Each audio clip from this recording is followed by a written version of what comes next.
Welcome to the Grow My Cleaning Company podcast with your host, Mike Campion. If you are passionate about the cleaning industry, you are in the right place. Love what you hear? Spread the word and tell the cleaning world this is the place to be. Want more? Check out www.growmycleaningcompany.com for free online video trainings, free ebook downloads, free blog posts, and of course, all the podcast episodes. Everything you need to grow your cleaning company is at www.growmycleaningcompany.com. And now, on with the show. Welcome to the Grow My Cleaning Company podcast. We coach owners of cleaning companies all the time on anything and everything you need to grow your cleaning company. If that's you, if you're committed to growing your cleaning company, go to growmycleaningcompany.com. You will find everything you need to get the cleaning company you've always wanted. If you want to be a guest on the show, if you've got any questions you'd like us to answer on the show, feedback, any of that good stuff, you can email our producer, Natalie, at nat@growmycleaningcompany.com, or just give us a call, 480-648-5149. You can apply to be on the show. Give us some feedback. We love hearing from you, Cleaning Nation. That said, today we're chatting with Teresa Gaskins from You are a mouthful, sister. Teresa Gaskins from Gaskins Cleaning Services. Gaskins Cleaning Services serves the Seattle, Puget Sound, Washington area with both residential and commercial cleaning services. If you want to reach out to Teresa, you can get a hold of her at www.gaskinscleaningservices.com. Teresa, so glad to have you. Say hello to Cleaning Nation. Hello, everybody. Thank you, Mike, so much for having me on today. My pleasure. And I would love to, we got to chat a little bit before we hit record, so I got to know you, but I'd love to have Cleaning Nation get a chance to get to know you a little better. Why don't you tell us a little bit about, do you have a husband, kids, dog, goldfish? Where do you live? What do you do for fun? Give us a little bit of the life and times of the Gaskins clan. Yeah, well, I've been doing this since 1996, so it's been a long time. I am actually single, and I have animals. I love animals, and when I'm not working, I like to go camping. And I live in Seattle, Washington. Beautiful. What kind of animals you got? I'm a big nerd when it comes to pets. Well, I have little dogs, and then I have 2 cats and a bird. So single, but with a house full, it sounds like. Yes. Well, I have a boyfriend, but not married. Okay, fantastic. Or fantastic, or I'm sorry, depending on the fellow. No, it's great. It's fantastic. It's a great relationship. Yeah. All right. Well, cool. Congratulations on that. So how did you get into the cleaning business, young lady? Well, I've always been an entrepreneur. Before I started this, I ran a document preparation business where it was mostly like a typing service where I typed up people's uncontested divorce papers and then also Chapter 7 bankruptcy. And then I would file them with the courts. And then also I did a little bit of process serving. And I found that really wasn't a repeat enough business for me. It was very slow, just not enough income. And so then I got a job with another cleaning service and tried that out for a while, wanted to learn how the business ran, how they did it, and just didn't like the way they were running it. They were going in a team of like 3 and in and out of 4 houses a day, and it wasn't really personal. So I wanted to start my own and make it kind of personal. So now I have a family and friends type business. Okay, awesome. That's a cool. I think you may be the first process server turned cleaning company owner we've had on the show. So congratulations for that honor. Thank you. All right. Well, that said, let's see if we can't help you get where you want to go a little faster. How can I help you today? Well, I'm the owner, but I'm also one of the cleaners going out to, residential houses Monday through Friday, and then cleaning small offices on Sunday. And, I have other employees. We have like 5 and under employees, but I want to transition out of being one of the cleaners to running my business. I mean, even though I run my business and I'm the cleaner, it's very difficult, very time consuming. And so basically I'm just want to know how to transition. I'm a little bit scared to do that because a lot of my customers know me. They know my face when I go in there. Most customers are home. Some aren't. So that's fine. But, and then also I'm worried about can I afford it? Because the income that I'm making now by being the cleaner would go down at first while I get another employee and then grow it from there. Okay. So first of all, that was a mouthful. Sounds like there's a lot going on, which is awesome. I'm excited to unpack this with you and our audience. So let me repeat back what I thought I heard you say so I make sure I don't start coaching on one thing, but you'd like help on another. I hear you saying you've been doing this for 20 years. You've built up a team of 3 or 4 or 5, depending on the month, I'm sure. But you're one of those team, and you'd like to have it where you're making as much or more income than you're making now, but you've got that team of 3 or 4 or 5 or 10 or however many you want, but you are not one of them. You are an owner of a business, not a cleaner that's got some friends helping that you pay kind of a gig. Yeah, they're all employees. I mean, it's not like this is a real business. I've always treated it like a business, even though I've been in, as a cleaner. I treat my business very serious as a business. So, yeah, that's exactly what.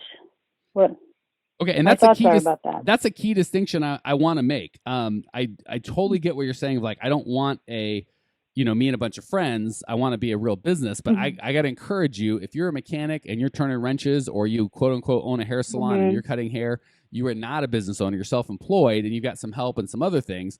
But my definition of self-employed that served me for the last 20 years is, for me to be self-employed, I have to own an asset, whether it's real estate or business or stocks, that creates income and generates income whether I'm there or not there. So if I have to be there to make it work, you've just got a fancy job, right? But if you stop showing up and everything comes, the wheels fall off and the income stops coming in because you're sick or sick of working or whatever the case may be, and I'm not the only one, but my definition would be it's got to work without you. So that's why I was kind of picking at you, not to make you feel bad, but just to make that clear line in the sand of, if you got to be there and you got to perform the work that you do, I'm going to put you back in that self-employed thing. So what I hear you saying is you don't want to be self-employed. You want to have a business owner that business runs and makes money with or without you. Exactly. Yeah. Okay, cool. And I totally get their employees. They may or may not be friends. I wasn't suggesting that you don't have employees so much as if you're still doing the cleaning or the bulk of the cleaning or a lot of the cleaning, those employees are just window dressing until they get to the point where they clean, they perform the work that you do, and you work on your business and they work in your business. That's the shift I hear you making. And the fear I hear you saying is my income will go down and my customers will revolt. Am I putting words in your mouth, or are we on the same page? Yeah, I'm worried about, possibly losing some of my customers. And then how do I transition? Do I hire somebody? Do I bring them with me? So they see their face, and then eventually let them go on their own? I mean, without losing many customers. Okay. So first of all, let me ask you a couple questions just so I make sure I give coaching that's relevant to you and your situation. Is the money that you earn from your cleaning company, is that what you use to pay bills and eat? Or do you have any sort of flexibility if your income does go down for a time? Is that okay? Or is that something that would be catastrophic in your life? Oh, no, I've got money set aside for, things like that. So no, this is yeah. Okay. So obviously that doesn't mean that it's going to be fun and you're looking forward to having your income change, but it's okay if that happens for a time being for a specific reason and it ultimately goes up. That's something that wouldn't bring pain and suffering to your life, just maybe a little bit of discomfort. Right. Okay, good. So there's a couple issues. The first issue is and I get this all the time, so please don't hear me beating you up or saying, man, everyone else is so smart and you're missing it, sister, because that's not the case. This is very common. That's okay. Okay. I get that a lot, which is people get into their business and that's why I always start with, how'd you get in? Because they just wander in and they don't really know what it is exactly that they want or why they're in this business or what goals how they want this business to serve their life. Or if they do, they forget really quickly when people are yelling at them and they got bills to pay and your kind of day-to-day life interrupts. So that's why I'm so passionate about this coaching, whether it's on the podcast or what I do, with my private customers, is it's that encouragement and that ability to take a step back and go, let's really check out what this business is about. So let me just set a foundation and then I'll answer your question. The foundation is, and I probably give this speech once a week, and I don't even know if I've given it on the podcast yet. So I'm glad that you asked this question. The foundation always has to be, this business is here to serve you. Your customers are there to serve the business, and the business serves you. If and when it stops serving you and you're serving it, which I get all the time, people are like, I don't have a life. I don't have I'm miserable. This thing just, and I'm not saying that's you, but we get that.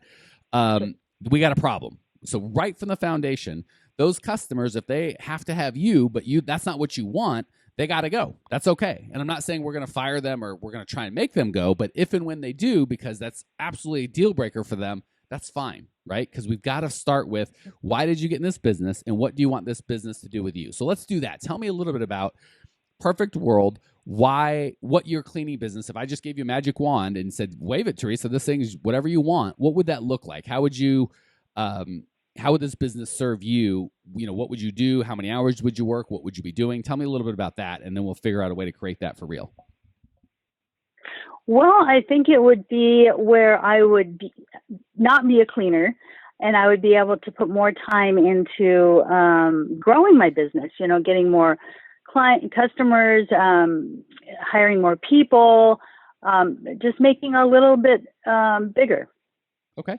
So it sounds like what you want to do is you're not interested in cleaning. You're cleaning. And again, I'm going to put a lot of words into your mouth so you can either say, yes, that's it. Or if I miss the mark, then we can correct course. But I hear you saying you don't really want to clean. You feel like you have to clean so your customers don't revolt and you can continue the money that you're making. But you have a strong preference to understanding that you can't make real money cleaning. You can only make real money selling customers and getting accounts and creating systems and really building an actual business. That's correct, because I've been doing it for 19 years and it's time for a break. Oh my, it was time for a break 5 years ago or 15 years ago, sister. I know. Okay, so that's the reason I started there, is that's the first thing, right? Because there's got to be that commitment to, I don't want to do this anymore. Because I'll tell you, it's easier for the first month to just do what you've done, right? It's harder to kind of make that change and step out and take a little bit of a risk emotionally and kind of step out of your safe spot of, I know I can do what I'm doing right now and it's working. It's kind of that fear of the unknown. So I've got to make sure that before I start telling you how to do it, that you're like, yeah, I'm committed. And if things change a little and if the income goes up or down or the customers, some feathers get ruffled, that's okay. Because I think so far I've been hearing the purpose of this business is to make your customers happy and they have to be happy. And whatever that costs, if that means you have to work, then you'll work. And we need to change that from, no, the purpose of this business is to give you freedom. And, there's obviously hundreds, if not thousands of people out there owning cleaning companies that don't have to work in them every day. So it's possible. It's just a matter of saying this is a priority and a commitment, and I'm going to do things differently if that's what it takes to get to that point in my life. So I just want to make sure we're all on the same page with that before I start giving you all sorts of crazy things to do. Yep, that's exactly. Okay, cool. So the first thing is we got to get that customer head trash out of, that's just made up stuff, right? Oh my gosh, if I leave, the customers are going to hate me. Maybe they will, maybe they won't. 9 times out of 10, it's fear is the problem and it's not a reality.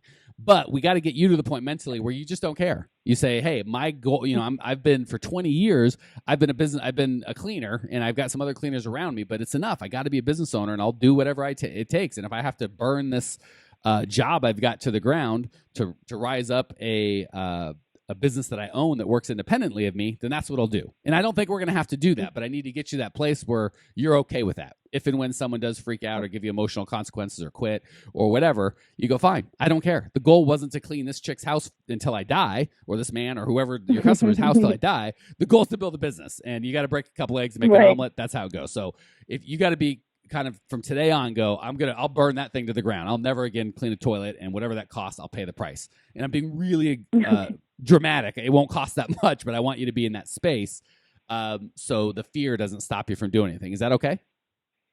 Oh, I hear what you're saying. Okay. So the biggest thing, and I've used this example a couple times, but it's huge. The last business I had was a car dealership. And we had, detailers and lot attendants and mechanics and salespeople and finance people. And, there's people running around everywhere. And the example I like to use is the thing that always ran the best that I never had to worry about was the auto repair shop. Because the last guy you want working on your car is me. I will break myself and your car and maybe injure others around me. It's a bad scene. But I never had a problem with that because I never was tempted. if someone came in and they need their oil change or their brakes done or their tire, whatever, or we bought a car that needed, any sort of repair that needed, we had 100 cars running around. So there's a lot of cars getting repaired. I never had to worry about, well, I better go out there and do it, right? Because I knew that I couldn't. So I was forced to hire people to do that. And before that, I had a construction company. Again, the last thing you want to do is give me power tools, for crying out loud. So if you're a Michael Gerber fan, the E-Myth, he talks about the worst thing for a mechanic to do is open a auto repair shop, because he's going to think that's the job, that's the work, is repairing cars, or a barber to open a barber shop, because he's going to think that's the job. A business owner wants to do something he can't do, so he's forced to be a true business owner. The one problem with cleaning is a lot of people get into it because we figure, I can do that, right? I can't rebuild the transmission, and I can't legally do this guy's taxes, so I can't open those businesses, but I can clean, so I'll open a cleaning company. The problem is we start off handicapped right off the bat because we've got this perfect employee always at the ready that will never, call in sick or not show up at the last minute or curse at a customer or do anything wrong.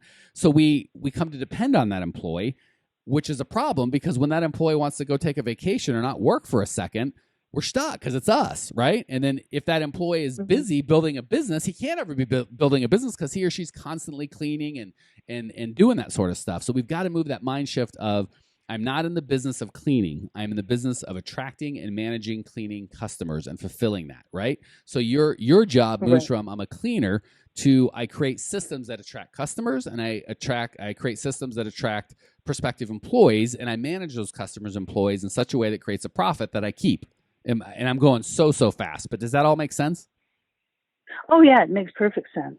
Okay, so half of it, actually probably 70, 80% of it is just deciding, I'll never clean again. And again, I'm not saying you do that tomorrow, but you decide today, 30 days from now, 15 days from now, 45 days from now will be the last time I clean, and you start planning. And I've already yacked long enough. So as far as the big thing that we've covered is, you got to put the customers mentally in their place. Their place is to serve your business, to serve you. If and when they stop doing that, you don't need them anymore. So if a customer needs you personally to clean, it's the wrong customer, right? You want a customer that understands, hey, I'd rather be at a company that has systems. And if Teresa's sick one day, I don't just not get my house cleaned, or if she doesn't feel well or whatever, my house clean doesn't stop. Teresa's actually creating systems and bringing in employees that are fully trained. And if one gets sick, another one comes in. That's the kind of service I want to be associated with. So you just need to train your customers or attract the right customers that want the service that you want to offer. So again, I'm guessing 80% of it's in your mind. They probably really don't care like you think they do. But the 20% that isn't in your mind, they really do care. You got to be willing to go, hey, if you're looking for Teresa to come clean your house, she doesn't do that anymore, right? Like me, I don't, I've got people that would probably love me to come fly out to their place and take over their business and make it a multi-million-dollar business for them, but I don't do that, right? It's okay. So if they said, well, I would be a customer if you do this, I go, I don't do that. That's not what I do. That's fine, right? Because I'm very clear on how the value I want to bring to the world and what that requires from my customers. We just got to get you to that same spot. Okay. It sounds like I just need to get over the fear and just put some systems in place and just do it. Yes.